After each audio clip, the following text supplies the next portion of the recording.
This is Book Talk with Corbin. I'm your host. I'm going to jump right into today's subject matter because this is what I'm about to talk about here is something that's really very personal to me. And it's personal to me because it's a book that my father had in his library. And I remember one time I did an interview and someone said, "Man, why are you so into books? Where did that come from?" And my response was my father, first and foremost, and secondly, my mother. My father was what you would call a bibliophile. He was a reader. He read to learn, and he read for enjoyment. That brother was a nut job when it came to reading. He loved reading and books. I mean, he was just into it. And he had a library. He had a closet full of books, literally a closet full of books. I think if my father could have had like 2-3 closets full of books, he would have done it. But he had 2 kids, and so, he had to get us a 3-bedroom house. But if he had the room, I guarantee you, it would have been no problem for him to say, hey, these 2 rooms, closets, are going to be filled with books. And that he influenced me. There's only one time when my father said, there was a time in my life as a teenager, I love comic books. I had all sorts of comic books. I mean, we had to put them in boxes. I love comic books. One day my father came in and he said, I'm not necessarily opposed to you reading a lot of comic books, but are you reading other things? And I just sort of shrugged my shoulders. From what I remember, I just shrugged my shoulders. And he said to me, look, you need to read great books, the classics.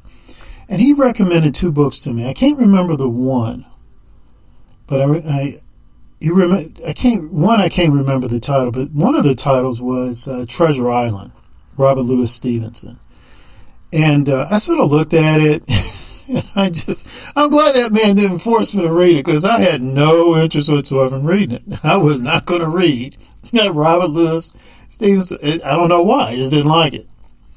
I guess he thought I would like it because I was into the Justice League, all those comics done by Jack Kirby and Stan Lee. I mean, man, I love those guys. The Black Panther and Captain America and Batman and Superman. I was into those guys. I love those comics. And it sort of made me laugh because, of late they did this Black Panther movie that did so well. And I was sort of shocked that black folk reacted the way they did. Dude, I was back in, really before middle school. I was back in elementary school reading about the Black Panther. My cousin Kirk would show me, he knew I was into comics, and he showed me, the Black Panther comic and the figure and all. I mean, I was raised on that. It's no big deal. And all of a sudden, these black folks, we got this Black Panther movie. We're going to go see the movie. I said, dude, whatever. This is old stuff. But anyway, I digress. As one of my favorite podcasters says, I digress. So my father really... there's only one time when he really encouraged me to read certain books, read the classics. But let me tell you how I started getting into the classics. My father gave me a book, Volume 1, Volume 2 by J.A. Rogers, The World's Great Men of Color. And it was just a collection of biographies of, great men of color, usually men of African descent. And one of them was, as you know, Alexander Dumas, D-U-M-A-S. And I read about him, and I don't know why, I was just fascinated by his story. So I read at least 2 of Dumas' books, The Count of Monte Cristo and The Three Musketeers. And I vaguely remembered reading a third, but those 2 stand out. And I fell in love with The Count of Monte Cristo. I fell in love with that book. It's still to this day one of my favorite stories. It is a true classic to me. And from there on, that's how I started reading the classics. When Dad gave me the book by J.A. Rogers, World's Great Men of Color, and then from there I learned about Alexander Dumas and other great thinkers, scholars, authors of color. And then from there I got into the classics.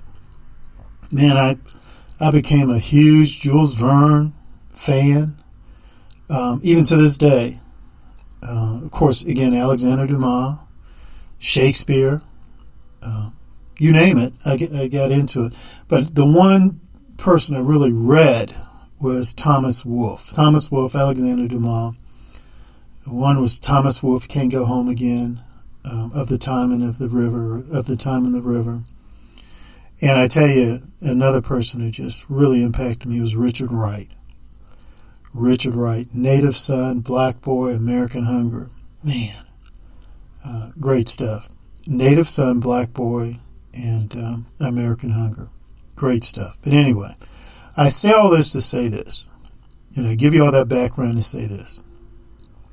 One book I saw in Dad's collection was by, well, I'm going to give you the title. I'm not going to give you the author.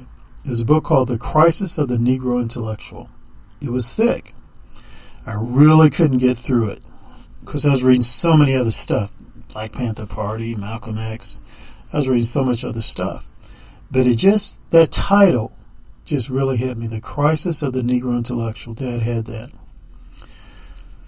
And it wasn't until much later in my life that I started reading excerpts from it and started reading book reviews about it. In fact, I got one right here in front of me, a review of that book by Dr. Conrad W., middle initial W.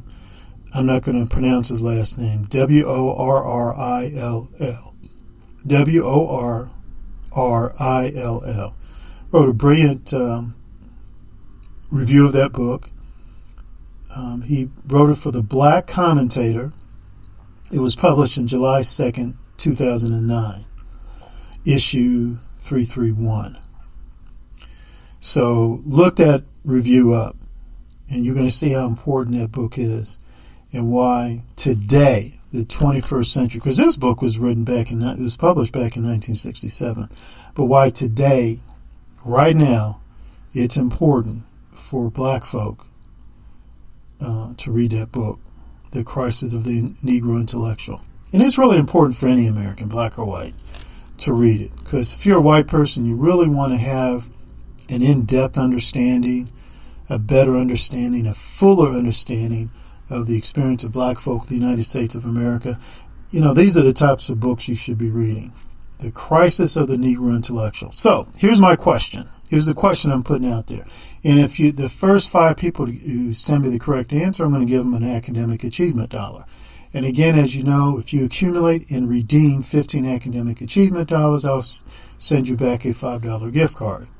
Who wrote the book, The Crisis of the Negro Intellectual? It was published in 1967. Who wrote that book? Tell me, give me the correct answer to that question. Send that to me. Email me the correct answer. Be one of the first 5 people to do so.